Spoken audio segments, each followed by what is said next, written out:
I've always tried to fight them, and if they're keen, I'm still keen. I'm here. I don't go anywhere. Of course, fighters are keen to fight you. Do you not feel that back from your rivals? Yeah, they want to fight me. Just has to be the right time.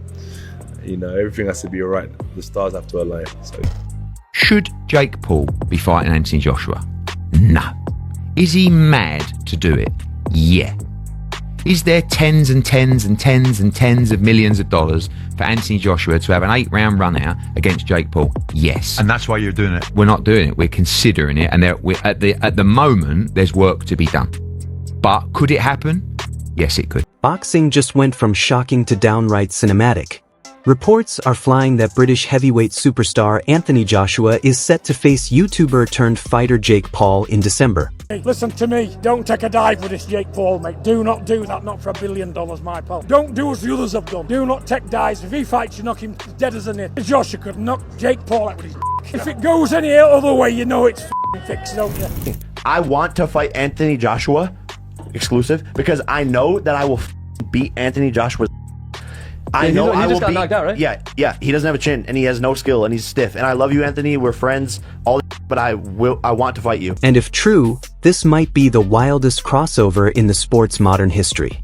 Picture it: Miami lights, Netflix cameras, and two completely different worlds colliding in one ring. Paul lost to Tommy Fury. Anthony Joshua cannot box Jake Paul. Horrific. He's dangerous for one.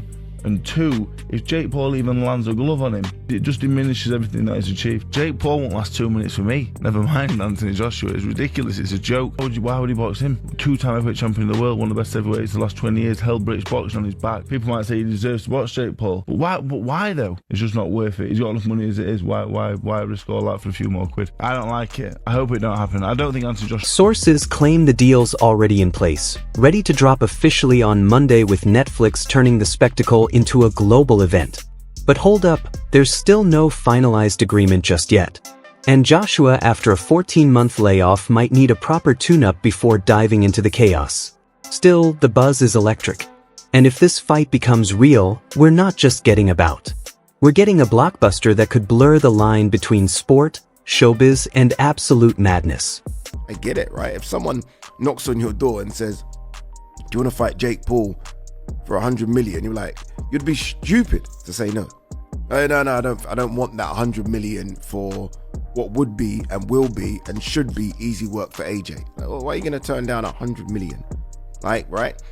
So I don't blame AJ and his team for taking the money. I mean, again, these guys are fighters, they're prize fighters. The biggest prize is the money. It's not the belts, people, it's the money, especially when you've already won. And just when we thought the whole AJ versus Jake Paul rumor was going to fade into another internet daydream, Eddie Hearn jumps in like a PR grenade, yelling, "What do you want me to do?"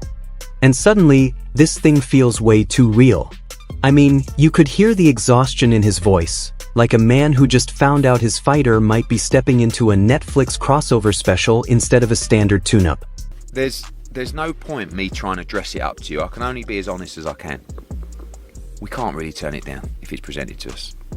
And, like, yeah, part of me quite likes the idea of AJ giving him a slap, but I think Jake Paul is mad for even considering Anthony Joshua. He's out here saying Jake's mad for even considering it, while also admitting he'd take the fight in a heartbeat if the check hits right. And honestly, I can't even blame him. We'd all hit yes faster than a YouTube thumbnail click if the payday looked like that. But what cracks me up is how casually he says it'd be the biggest fight of the year while also calling Jake crazy for doing it. Like he's roasting and approving it at the same time. And that's the magic of Hearn. In terms of AJ, what was your conversation with him when you called him about this, and what was his reaction? I think he probably thinks, I don't think Jake Paul will fight me. We've never looked at it. Like, when it was mentioned before a couple of months ago, I was like, I talked to him about it. He was like, yeah, why not? Like, yeah, I don't know. I mean, he won't fight me. I said, no, he might be mad enough to do it, you know? Like, he actually believes he can beat you. He went, he don't. I went, I promise you, Jake Paul thinks he can beat you. 1 second he's the responsible promoter, the next he's like, well, if AJ slaps Jake Paul and gets $50 million for it, who am I to stop history? I mean, let's be real, legacy talk sounds noble until Netflix drops a bag the size of Wembley Stadium. You meet, we all know it, money talks louder than tradition. And if Jake actually has the guts to fight AJ, forget crossover boxing. This becomes interdimensional boxing. It will be the biggest fight of this year, in my opinion. Well, of course it will be, but like how big in general to the wider, or like just. And do I think Jake Paul should fight Anthony Joshua? Honestly, not really. Will we accept it? Quite possibly. And that's as honest as I can. So yeah, Hearn can call it madness all he wants, but if this goes down, we're watching chaos and capitalism touch gloves, and I'll be ringside with popcorn and disbelief in equal amounts. And just when Eddie Hearn tried to downplay the chaos like, relax, nothing signed yet, Simon Jordan jumps in, swinging with verbal uppercuts, calling the whole thing a turd polished into a pile of money. I mean, my guy didn't even jab first. He just walked in the studio and detonated an opinion grenade. And look, I get where he's coming from. He's basically saying this fight's got zero boxing integrity, but 100% Netflix entertainment value. Fight over here with Anthony Joshua. I know what this is. No one can dress this up. This is a turd that will get polished into a huge pile of money. And if you know that from the outset, so I don't have any illusions about it. Neither does anybody else. Nobody thinks that this is a real fight. Nobody thought. I mean, Spencer tried his very level best, and will never try it again, to convince us that Mike Tyson versus Jake Paul. Yeah. Well, this is something similar, but for different reasons. Anthony Joshua is still a live heavyweight, and if he hits Jake Paul's going to get hurt. But let's be honest, we all knew that. We're not tuning in expecting peak Klitschko-era chess matches. We're showing up to see whether Jake Paul survives the ring long enough to post a vlog afterward. And Simon's talking about it like it's the end of the sport. But bro, this is boxing's version of Marvel.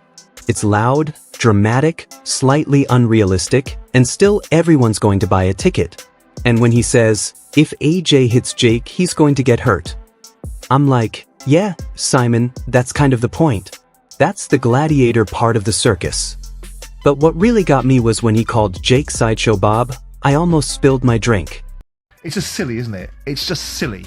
Anthony Joshua is a world-level heavyweight that has fought at the highest level. And when you've got somebody that looks like Sideshow Bob telling you that this guy has no expertise, no skill, and he'll beat him up, it's just silly. And then you've got a conversation where he's going to fight. I mean, I don't know how much that kid weighs, but he's going to fight Tank Davis, who's 135 fighter. I mean, it's just stupid, and it shouldn't be sanctioned. It shouldn't be The allowed. man roasted him like he's auditioning for Britain's Got Roast Talent. But here's the truth. For all the criticism, Jake's doing what half the boxing world wishes they could. Making monster money, staying relevant, and keeping the sport on every trending page. And while Simon's out here debating integrity, Jake's already negotiating the soundtrack. So yeah, maybe this fight is madness, but let's not lie. When Netflix drops that trailer, we'll all be there with our popcorn, pretending to hate it while secretly screaming, let's go. Sometimes this is a fact of life rather than just in boxing. You don't realise the pain that someone's in just because they're out shaking hands with everyone and they're in camera. And we've seen this time and time again. I think it's an important message to give to people. It's a fair point. And he struggled with that defeat.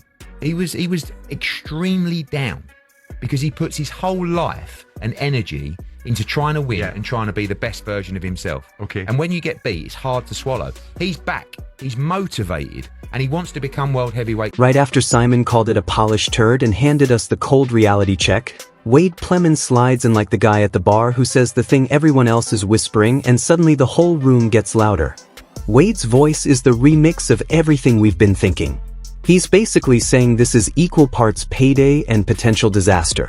And I can't argue if this is real and Netflix signs off. We're staring at a spectacle that will smash streaming numbers and torch reputations in one night. Look, you and I both know AJ still carries world-class power and experience, and Jake's been tested against smaller storms, not a heavyweight hurricane. If Jake takes this, he needs more than confidence. He needs logistics, a camp rewrite, and maybe a trailer full of courage rolled right to the ring. Because this isn't a viral clip. It's a real fight night with real consequences. About the totality of this fight. This would earn Jake a ton of respect in the boxing game with boxing fans that think he has rigged fights, fixed fights, whatever else, which is not true. But the ones that also think he takes easy fights or doesn't fight boxers or doesn't fight boxers in their prime or name the thing that they don't like, this would quell all of that. And that might be why Jake is crazy enough to do it. That might be the reason he does it, is because it checks every single box that he would potentially want to see for this. Now, honestly, Wade saying Jake will get destroyed is a spicy headline, but let's be precise. If Jake survives past 3 rounds, that's a moral win, and we'll all be forced to grudgingly respect the grind. If AJ scores an early stoppage, some will cheer, some will call it overdue justice, and Jake's layer of invincibility peels off on live TV. Either way, we the audience win the ratings war, and you know we'll watch even while pretending to be above it. My hot take is this, and I'm shouting it for the crew. Promoters smell money. Networks want eyeballs and fighters chase legacy and paydays. So this kind of madness will keep happening. Pack your popcorn, set your opinions to loud, and let's see whether this ends as a career-defining upset, a brutal lesson, or just another chapter in boxing's most cinematic chaos era.